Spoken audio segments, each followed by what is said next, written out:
Varicose veins కి సరైన చికిత్స కోసం సంప్రదించండి ఎవిస్ హాస్పిటల్. నమస్తే రమగారు. నమస్తే జయ. రమగారు, మంచికైనా చెడుకైనా ఎంతసేపు పక్కన వాళ్ళని అనేస్తూ ఉంటాం. మంచి జరిగితే మన గొప్ప, చెడు జరిగితే వాళ్ళ వల్లనే. వేరే వాళ్ళ మాటలు విని బాగుపడే వాళ్ళు ఉంటారు, చెడిపోయే వాళ్ళు ఉంటారు. కానీ పలానా వాళ్ళ వల్ల చెడిపోయారు, మన పిల్లలు పాడైపోయారు, లేకపోతే మనం పాడైపోయాం, మన జీవితం ఇట్లా అయిపోయింది, అదే మాట్లాడుకుంటాం తప్ప అబ్బా వాళ్ళు ఈ మంచి మాట చెప్పారు, ఇది విన్నాను, దీంతో నా జీవితం ఎక్కడికో వెళ్ళింది, ఎక్కడికో వెళ్ళకపోయినా మంచిగా ఉంది కనీసం, అది మాత్రం వినం కదా రమ్మగారు. కొంచెం తక్కువే వింటాను జయ. ఎదుటి వాళ్ళ వల్ల మాకు ఉపయోగపడ్డారు అని చెప్తే అలాంటి పరిస్థితి ఈ రోజుల్లో ఉందంటారా? చాలా తక్కువ కదా, చాలా తక్కువ. రెండో కేటగిరీ ఎక్కువ ఉంటారు. వీళ్ళ వల్ల మాకు చెడ్డ పేరు వచ్చింది, అవి వస్తాయి. వీళ్ళ వల్లే మా పిల్లలు చెడిపోయారు, అవి వస్తాయి. ప్రతి వాడెవడో ఒక హత్యా ప్రయత్నమో చేశాడు. ఎందుకు చేశారంటే నా ఫ్రెండ్స్ నన్ను రెచ్చగొట్టారంటాడు. అదే కారణం. మన సినిమాల్లో కూడా చూస్తాం. అమ్మాయి నిన్ను ఎందుకు ప్రేమించదు, నువ్వు దాని వెనకాల పడుతుంటే దానికి నీ మీద ప్రేమ లేకపోవడం ఏంటి, దాన్ని చంపేయాలి, నీకు దక్కంది ఇంకెవరికి దక్కకూడదు, నిన్నే కాదందా దానికి ఎంత గుండెలు, ఇలా పిచ్చిబాగుళ్ళు బాగుతారు.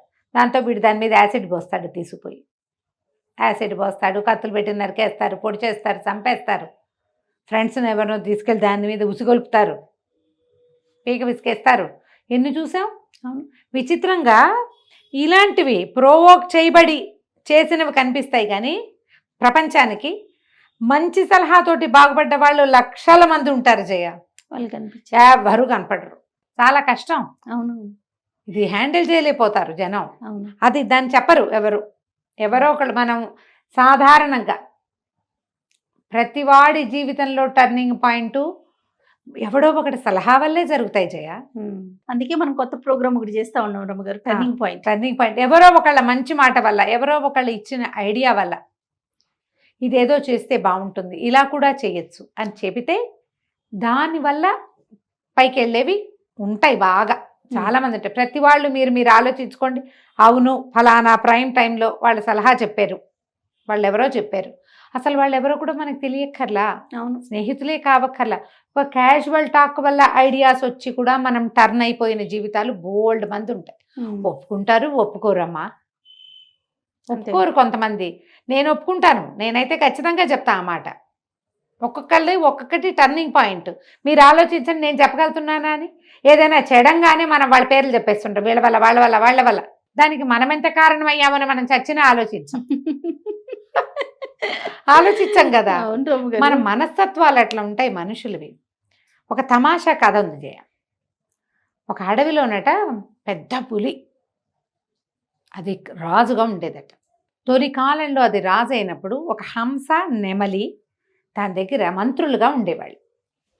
హంస ఎంత మృదువైనది, నెమలి ఎంత నాజుకైనది. హంస నెమలి ఉండేవి. అయితే ఏమైంది, ఒక రోజునట వీళ్ళు అడవిలో కొలువు తీరి అన్నీ మాట్లాడుకుంటుంటే దూరం నుంచి ఒక బ్రాహ్మణుడు వచ్చాడట. పులి పొలకుబ తెలిసిపోతుంది, అది ఉన్నప్పుడు నిశ్శబ్దంగా ఉంటుంది అడవంతా. బ్రాహ్మడు ఆ పులిని చూసి ఉనికిపోయాడట. అప్పుడు ఈ నెమలి, హంస వెళ్ళి బ్రాహ్మడి దగ్గరికి, అయ్యా రండి, మహారాజు గారు కొలువు చేశారు, మా అడవి రాజుగారు, మీరు తప్పకుండా వారిని దర్శించాలి అని వెంబడి పెట్టు తీసుకొచ్చాడు. పులి దగ్గరికి వెళ్తుంటే పెదవులు వణికిపోయి, కాళ్ళు వణికిపోయి వచ్చేసేలాగా ఉంది.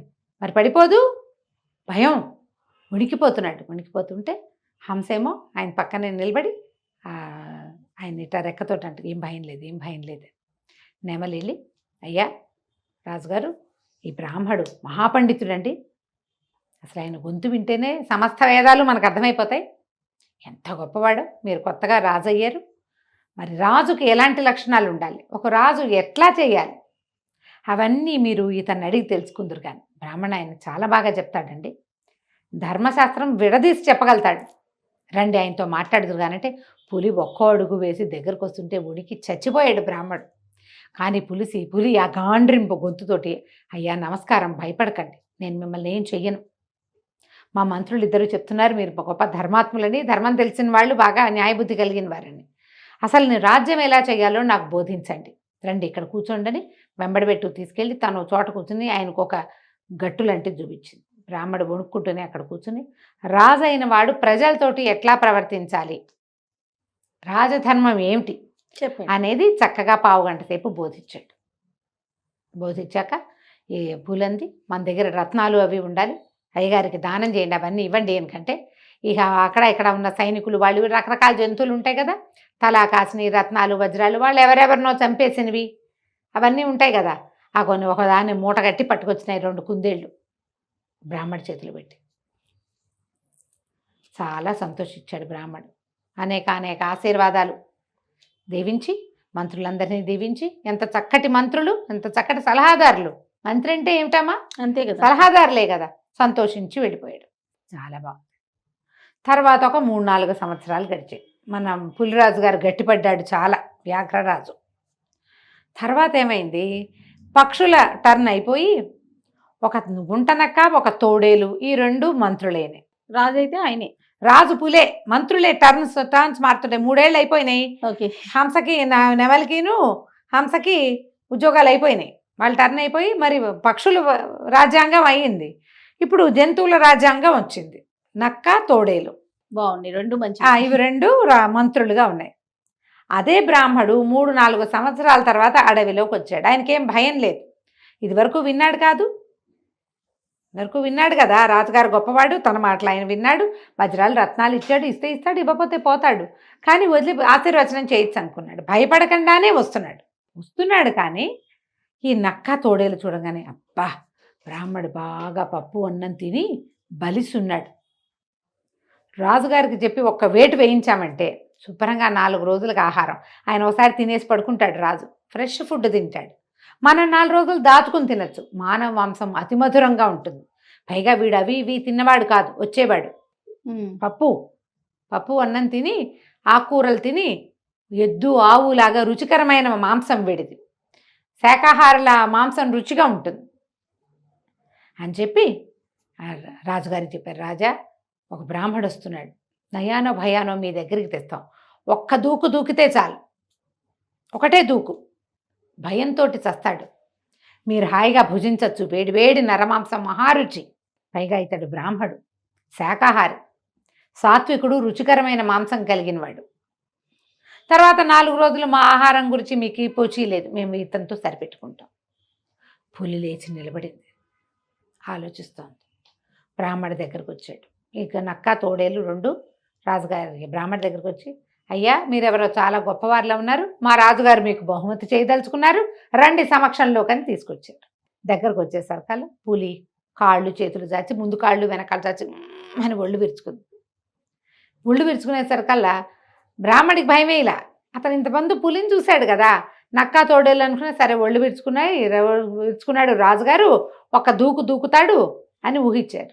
ఆ పులి మెత్తటి అడుగులతోటి బ్రాహ్మణ్ణి సమీపించి, అయ్యా నమస్కారం, కులాసాగా ఉన్నారా అని అడిగి, ఇదివరకు మీరు వచ్చినప్పుడు చాలా కాలం క్రితం హంస నెమలి పరమసాత్వికులైన మహాబుద్ధిమంతులైన వాళ్ళు నాకు మంత్రులుగా ఉండేవాళ్ళు, మీ దగ్గర ధర్మం నేర్చుకోమని చెప్పారు. ఇప్పుడున్న మంత్రులు పరమ దుర్మార్గులండి, మంచి నేర్చుకున్నా సరే చంపటమే వీళ్ళ నీతి. మీరు ఇంకా ఈ అడవిలోకి రాకండి, ఈసారికి నేను వాళ్ళ మాటకే పడలేదు, ముందు ఎలా ఉంటానో మళ్ళీ రావద్దండి అని నమస్కారం, వెళ్ళిరండి అని పంపించేసి. పులి దూకపోతే నక్క తోడేలు పళ్ళు పిండుకుంటాయే తప్పిస్తే అవేం చేయలేవు. తోడేలుకి జంటలు కావాలి, బాగా 10 మంది గుంపు ఉంటే దూకుతుంది. నక్కకి ఎవరున్నా అదేం చేయలేదు. పులో సింహమో దూకి చంపితేనే అవి తినగలుగుతాయి. పులి పంపించేసింది. బ్రాహ్మడు నమస్కారం చేసి వెళ్ళిపోయాడు. పులి నిశ్శబ్దంగా బూరుకుంది. అంటే తొలి రోజుల్లో చెడు మాటలు వినరు, కానీ రోజు అవే వింటుంటే కొన్నాళ్ళకి ఏమవుతారు, అలవాటు పడిపోతారు. మొదట ఉన్న వాళ్ళు సాత్వికులు కాబట్టి సాత్వికమైన మాటలు చెప్పారు, దుర్మార్గులు కాబట్టి దుర్మార్గమైన మాటలు చెప్పారు. సాత్వికమైన మాటలు విన్న పులి దుర్మార్గమైన మాటలు వినలేదు. పులి యొక్క విచక్షణ పనిచేస్తుంది. సలహాలు 1,00,000 వింటాం మనం. ప్రతిరోజు ఎవడో ఒకడు ఏదో ఒకటి చెప్తూనే ఉంటాడు. నీకు విచక్షణ అనే పదార్థం ఉంది చూడు, అది గనక లేకపోతే, ఆ పదార్థం లేకపోతే నువ్వు మంచి రోజున మంచి, చెడు రోజున చెడు వినాలి. అలా కాదు, నీ విచక్షణ పనిచేస్తే మంచిలో మంచి తీసుకోవాలి, చెడులో కూడా చెడే తీసుకోవాలి నువ్వు. అంతేగా. చెడుని కూడా యాప్ట్ తీసేసుకోకూడదు లోపలికి. చెడుని విసర్జించడం, నీకొక విచక్షణ అనేది కావాలి. చెవులు నింపే వాళ్ళది కాదు, చెవులు వినేవాడు చెవులు కొయ్యమన్నారని చెప్తారు. అంతేగా, చెప్పేవాడు వంద చెప్తాడు, వినేవాడికి కదా బుద్ధి ఉండాలి కదా. 100% ఈ సలహాలు సంప్రదింపులు చేసేటప్పుడు మంచి చెడు చెప్పింది గుడ్డిగా చేయకండి, గుడ్డిగా చెయ్యొద్దు. సలహా విని, ఒక మాట విని ఎవరైనా మనని ప్రొవోక్ చేసినా, ఎవరైనా మనని కిందకి లాగేయటానికి ప్రయత్నం చేస్తారు. ఒక్కొక్కసారి అట్లా కూడా జరుగుతుంది. ఈ లెగ్ పుల్లింగ్ చేసేటప్పుడు కానీ, లేదా నిన్ను కవ్వించేటప్పుడు కానీ, అసలు నేనేమిటి, నాకెంత, వీళ్ళు నాకు ఎందుకు చెప్తున్నారు, ఏమిటి విచక్షణ అనేది ఉండాలి. అది ఉంచుకుంటే కనుక ప్రతి విషయంలోంచి మనం మంచిని తీసుకోగలుగుతాం, జీవితానికి ఉపయోగపడేది తీసుకెళ్తాం, చెడు వైపుకి మనం ప్రవర్తించకుండా ఉంటాం. ఈ కథని పిల్లలకి చెప్పండి తప్పకుండా. ఇది కార్పొరేట్ స్టోరీగా కూడా ఉపయోగించుకోవచ్చు. పిల్లలకే కాదు రమ్య గారు, పెద్దవాళ్ళకు కూడా. స్టోరీ. పెద్దవాళ్ళకు కూడా. ఎస్. కథ కంచికి మనం ఇంటికి. నమస్తే. నమస్తే జయ.